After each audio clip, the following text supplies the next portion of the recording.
letting you guys down because unlike Mike Schettinger, who always has such funny stories about his speakers, I don't have anything crazy or wackadoodle to share with you about Matt. Mike makes them up, though. Well, I will share a great little story that he told me after I introduce you to him through this 2-year out-of-date bio that we have in our office endorsement deck. So, Matt McCoy has been working in the 610 WTVN sports department for 22 years and has been sports director since 2006. Matt is the leader of our Best Buckeye coverage team, hosting the pregame and postgame shows on Ohio State football Saturdays, which is spelled wrong. I didn't spell that. In addition, he hosts 610 WTVN Bucks Line. Do we also do that on The Zone now, too? Correct. Okay, and also on 105.7 The Zone, a listener call-in show which airs weekly during both Buckeye football and basketball seasons. Matt is also prominently featured daily on WTVN's morning and afternoon drive time programs. He anchors sportscasts every weekday from 5 a.m. to 9 a.m. during the Joel Riley Show and from 4 p.m. to 7 p.m. during the afternoon programming. He also co-hosts a daily afternoon show on 105.7 The Zone called The Drive with Jackson and McCoy, with Stanley Jackson, former OSU quarterback. He's a veteran reporter who votes in the Associated Press college football and basketball polls. Matt covers all sports with a focus on the Buckeyes, Blue Jackets, Browns, Bengals, Indians, Reds, Crew, and all things Columbus. Matt has lived in Central Ohio for more than 30 years and is a 1987 Ohio State University graduate and a former Buckeye swimmer. He loves staying active and exercises daily. In addition to his passion for sports, Matt has a passion for family. He's been married for 20 years, has a 15-year-old daughter, a 13-year-old son, and 1 overweight cat. Matt also told me today that he met his wife while doing an appearance for one of our stations? We'll say yes. One of our stations. Okay, Yes. one of our stations at the Ohio State Fair. She worked at the fair. And she came back that same day to take him on a ride on the SkyTrain, but he was gone. And so later they did that, and that's where he proposed to her a year later, which I think is very charming and sweet. So please welcome Matt McCoy.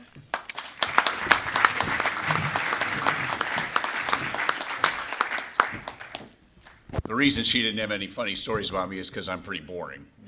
Hopefully you will enjoy the next 20 minutes. Amanda asked me several weeks ago to do this, and I said sure, because when I saw the date, March 12th, one of my favorite sporting events in the world, and I don't know if you guys feel the same, is the NCAA tournament. I think it's 4 weeks of the best.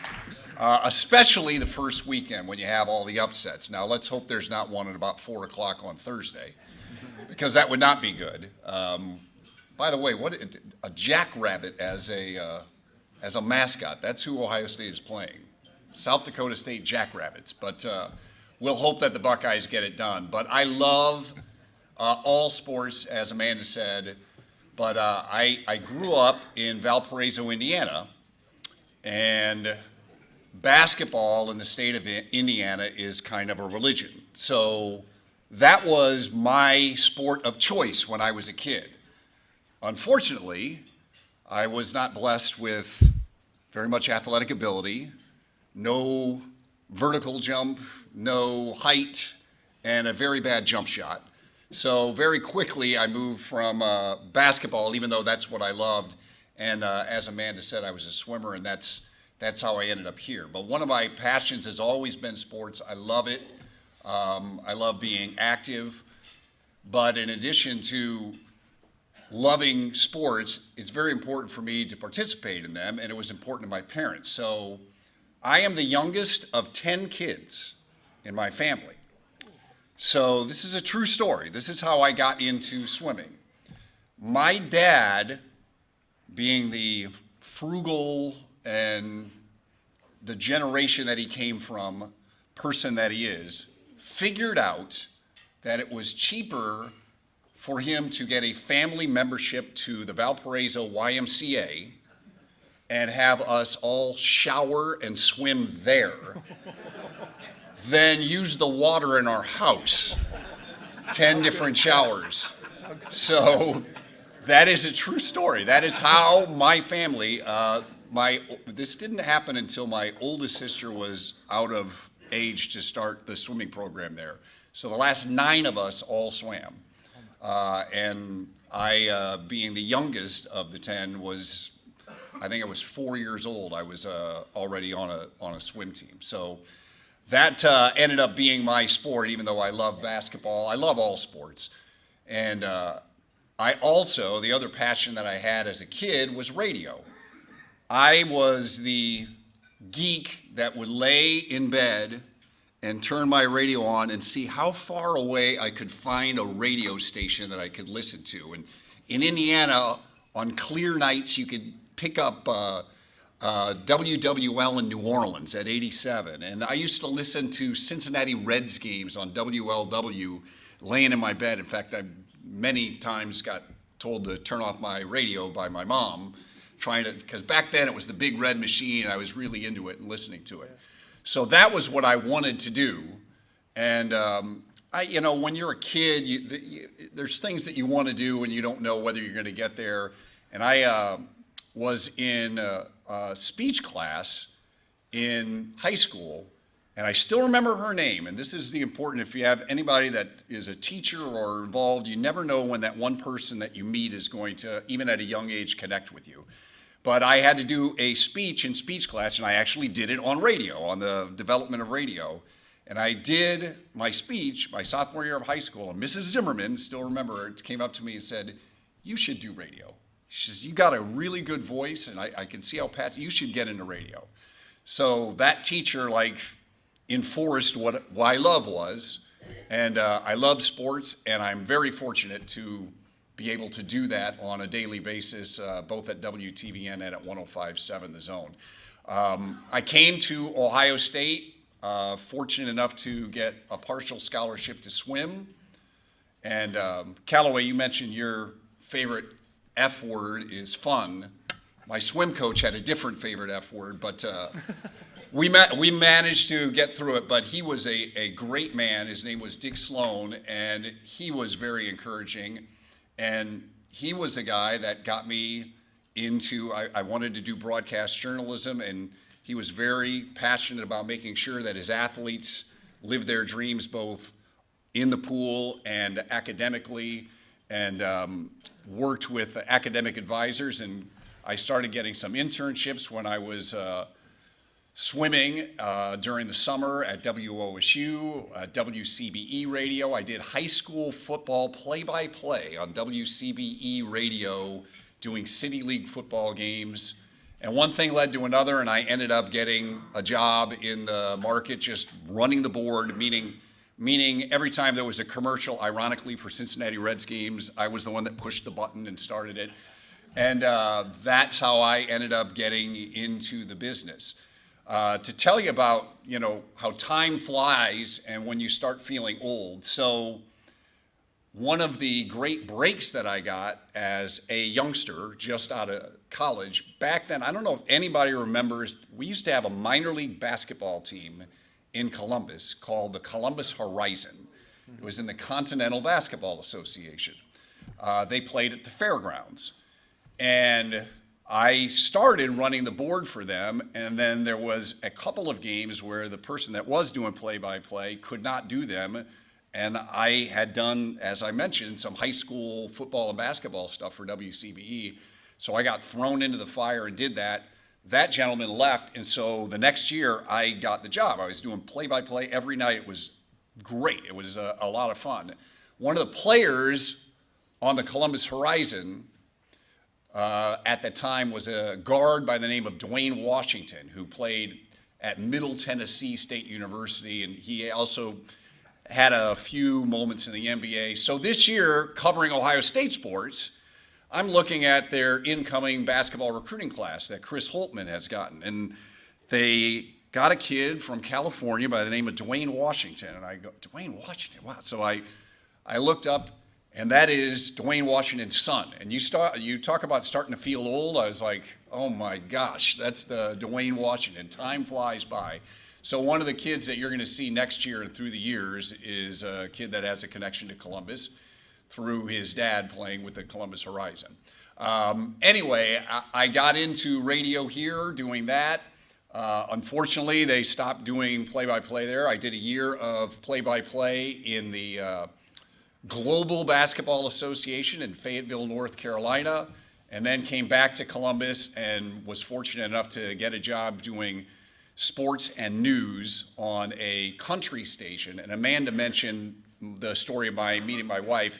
It was for a station that is now in the building, but at the time, there's been a bunch of radio buyouts. It was not one of the stations that was owned by iHeartMedia, but it is now. But there are great things about radio. I love it. There are some things that make you scratch your head, and I'll tell you a quick story. So when I was about that time, truth be told, my real last name is not McCoy. My real last name is Bretcher. So I was, the beginning of my career, Matthew Bretcher on the air. So we had, first of all, is anybody a consultant out there before I start insulting consultants? Well, you're not radio consultants, so that's okay. So we have radio consultants in our business that like listen to a station. They're not in the market. They listen to a station. They make recommendations. Actually, sometimes they can be good recommendations. Well, we had a consultant that I will go to my grave saying was not a very good consultant. At the time, I was working at a station that did country music. There was another country music station, actually WCOL now, which is big, that at the time was not playing country. They flipped to country. So our station, it was on 98.9 frequency at the time. So we were doing country music, and the consultant came in. You can still do country, but you got to do something different because COL with a bigger signal, they're going to kill you. So he decided, and our station adopted the idea of being wild country. And if we were going to be wild country, everybody needed to have wild names and change. Everything had to be different. We had to be fun, crazy. We were going after the young audience. So on Friday, I was Matthew Bretcher. The Monday, when we flipped to wild country, I was Matt McCoy. I chose Matt McCoy because we had a meeting, we each got an envelope from the consultant that had two names on it. And one, you could pick one or the other. One was a wild name, and the other one was a more conservative name. Matt McCoy was the more conservative name. My wild name, which I rejected, was Buck Naked. So my program director, and God bless him, it was not his fault. My program director at the time, it was not his fault. Said to me, "You're going to be doing sports and news." And I said, "Rob, I need to have some measure of credibility. I can't say, and 3 people are injured in the fire, I'm Buck Naked." I wasn't. So I chose Matt McCoy, and that's how I've been Matt McCoy, and I've been Matt McCoy in the market ever since. And I really, quite honestly, when I was at Ohio State, though, I loved listening to WTVN radio. As I said, I was a radio junkie as a kid and a radio nerd. I still was at Ohio State. Used to back then when I was in school in the 80s, WTVN had Ohio State football broadcasts, and so I listened to them. I listened to Bob Connors, and I remember thinking, man, that is where I would love to work at WTVN someday. I just like the talk format and the sports that they do, George Lehner and Chuck Underwood at the time, and George. And so when it happened through buyouts, quite honestly, where the station I was working at got bought by, at the time it was J-Corps, and all of a sudden I was working in the same building as WTVN, and our program director said, "Hey, would you be interested in doing some sports talk afternoon on a weekend show?" I was like, yes, and one thing led to another, and I got to and have for now 20 plus years worked at WTVN, and that was in a lot of ways a real dream for me. come true to work at WTVN. So as Amanda mentioned, we do a ton of sports coverage there. And through that, I've been very blessed to work with a lot of great people. Getting to know and work with Earl Bruce has been one of the joys of my life.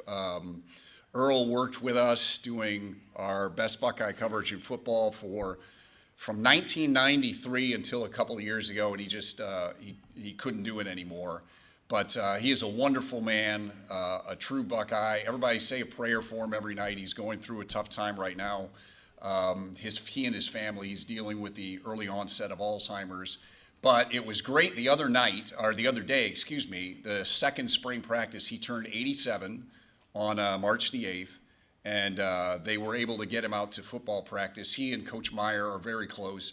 Coach Meyer, for those that don't know, Earl in 1986 hired Urban Meyer as a graduate assistant. So Urban's first opportunity, I should say, as a football coach was through Earl, and Earl also gave him his first full-time assistant coaching job. When Earl took the job at Colorado State, he hired Urban to be his wide receivers coach, and they've been very close ever since. So on Thursday, he was out at football practice, and Coach Meyer had a picture with him, and it went around on social media. It was great.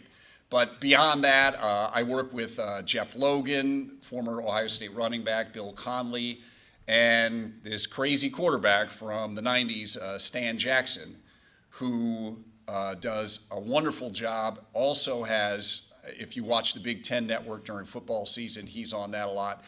And we, as a station, as a company, decided the last year that we were going to try to do an all-sports station. So 105.7 The Zone is the all-sports station, and I now started in September, an afternoon sports talk show with Stan Jackson. Now, the one thing I would tell you, if you listen to TVN and you're listening during the afternoons and you hear me do a sportscast and you go, why isn't he giving the scores?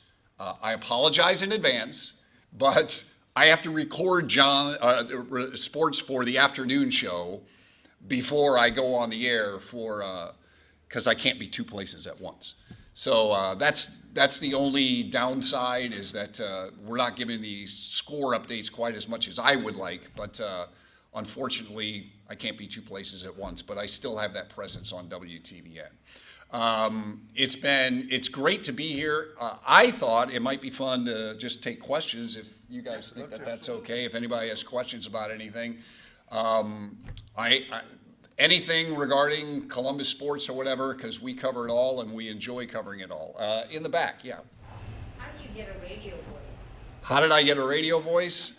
Well, my dad, that I told you about, that was very frugal, was a Lutheran minister, and he had the deep voice. And I don't know. God bless me with it, I guess. Some people have it, some people don't. I don't know that I necessarily have it. I've just been told that I have a nice voice, and I was lucky in that regard, to be honest with you. Yeah, two words, the crew. The crew. Should I start with Anthony Precourt or? Start and end. Let's start. Look, it's ridiculous. He's disingenuous. I mean, I don't know any other way to put it. The people that have worked with Save the Crew, and I don't know if any of you have seen some of the literature they put out, but it's been very enlightening on Don Garber, who is the Major League Soccer commissioner. It just seems rather clear that for whatever reason, he and Anthony Precourt aren't crazy about the Columbus market. And they sent out what really enlightened me when all this started towards the end of last season. The Save the Crew people put out literature that had some of the factors with the declining attendance at Columbus Crew games. And one of them was that for the last 3 years, it almost seems like a conspiracy. Never mind almost, it's a conspiracy. The last 3 years, the marquee teams in Major League Soccer that draw the most wherever they go have never gotten prime dates in Columbus. And it makes you go, huh? Like, instead of a Saturday, you know, the LA Galaxy with, you know, when Landon Donovan was playing would come on a Thursday. And it was really interesting to read through that. And that's when I really started. I go to a couple of crew games a year, but I haven't been like knee deep in it. But when I looked at some of that, I was like, it does seem like something's up. And the irony is, I don't know if you saw the story last week, is Anthony Precourt was one of his demands on Columbus is a downtown stadium, and he wants to go to Austin, and Austin, now he's working with an approved site in Austin that is not downtown. It is in a mall out of this city area. So what's going to happen? I don't know. I just wish that they would let local ownership buy the crew, because Alex Fisher has said that there are groups that would be interested, and just MLS is expanding, and let Anthony Precourt have an expansion team and put it in Austin. But I don't know what's going to happen. It's going to be very interesting over the next year. So I would love to tell a story about a meeting I had with Precourt right after he bought the team about seriously, our company helped them sell the tickets for crew originally. But anyway, I wonder what your opinion is about whether or not we'd be better off with another league team than MLS. What's the other one, USL? Yeah, the problem with the USL is, and that's where Cincinnati is, MLS is the top league. So, you know, you would be going down a level in terms of soccer. But, I mean, that is always a possibility at Crew Stadium there. And in Cincinnati, you know, credit to Cincinnati. That's why they're in line for a Major League Soccer franchise potentially, is that their soccer team down there in the USL is, I mean, they're killing it attendance-wise. So that's one of the reasons why that is one of the hot markets that are out there. So, yes. I never win, so I'd love your Final Four pick. I'd love to have the brackets in front of me to try to remember. I hate to say this because I'm not a huge Duke fan, but I do know I think Duke's going to win it. The reason I say that is, you know, I know they've had losses along the way, and they don't really have a great point guard, which concerns me, but in my opinion, raw talent-wise, I think they're the best team. I really do. And talent in March usually pulls it out. I wish I had the brackets in front of me because I could give you a guess of who's coming out of what region. Unfortunately, like for Ohio State's sake, if they get by this first round game, they play Gonzaga in the second round, and I think Gonzaga is poorly seeded as a 4 seed. Oh, thank you. Okay. Thank you. In the South, I need to look at this. In the South, I don't think Virginia is going to make it. I'm going to go on a limb and say Tennessee.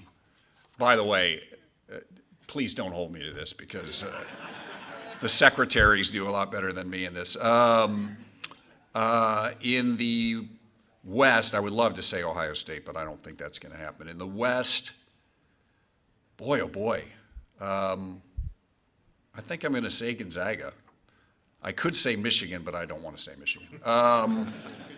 In the East, I will go with Villanova coming out of the East. And in this Midwest, that's Duke. That would be Duke. And I would have Duke beating Villanova. I would have, who did I say? Tennessee.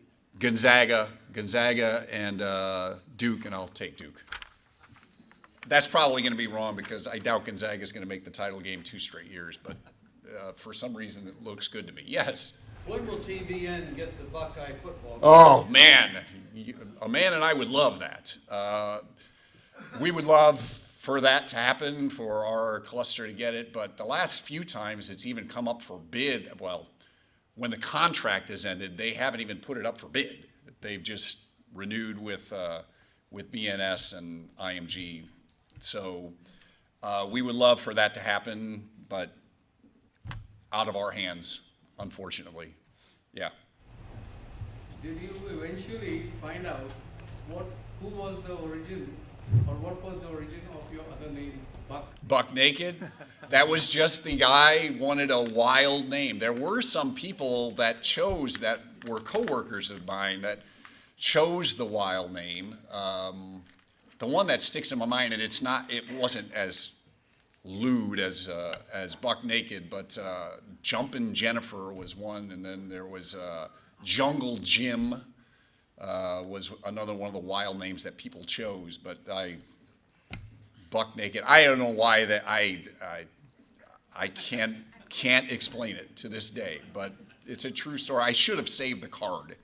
I did not save the card, yeah. I have a really silly question that probably everybody knows the answer to already. But it was mentioned in your, when you were presented, iHeartRadio. Yes. Now, can you tell me what iHeartRadio is? Is it one station? No, it's a company they own. Do you know how many states? I mean, there's 7 that we own, but I don't know nationwide how many. So iHeartMedia is the parent company that owns 850 radio stations across the company, as well as iHeartRadio, which is the streaming app. A lot of people use iHeartRadio interchangeably with iHeartMedia, but iHeartRadio is just the streaming app. Our company is really iHeartMedia. So who, It used to be Clear Channel. It used to be Clear Channel. We were Clear Channel before that. We were, I can't remember. J-Core was one of them anyway, before that. what is the station that's iHeartRadio? So we have 7 in the building. We have WTVN, we have 105.7 The Zone. Those are the ones I work for. WCOL, the country station. WNCI, 93.3. What is the bus? Yeah, 12:30 a.m. Yeah, which is also simulcast on 105.3 and then WZCB. Thank you, yeah. That's 106, 106.7, yeah. I feel like you guys are definitely the top listeners of that station. So yeah, if you came to our building and you just walk down one road, all the different studios are just in one hallway, just separated by walls. So, yes. If you take the university out of the equation, and if you take the professional team, whatever one you want to talk about, as the ownership, take that out of the equation, what do professional coaches contribute to the success of their players in competition? Professional coaches. I think it depends. All coaches are professional. Totally. So are you mean like in college coaching or? Urban is a coach. Yes. Teron Lou is a coach. They're all paid for their jobs, so they're professional. But what I'm saying is take the university, take the ownership away. What do coaches do for the people they're coaching? It depends on which of the sports they are. I'll take your 2 examples. Urban Meyer does a lot. Well, first of all, a lot of his job is recruiting, finding the best talent and bringing them here. When they get here, obviously, the large part of it, he's charged to win games, which means developing those players, getting them better. He's got 10 full-time assistant coaches that help with that. But in college, you also have the aspect of making sure your players are going to class, making sure your players are eligible, making sure your players are doing things the right way. There's been a lot of not so much that in college basketball lately, and let's not put blinders on. It goes on in college football. Fortunately, Ohio State, in this latest scandal, Coach Mata, who's not here anymore, did things the right way basketball-wise and didn't get involved in some of the shady stuff that's going on in recruiting. But it's a big job, quite honestly.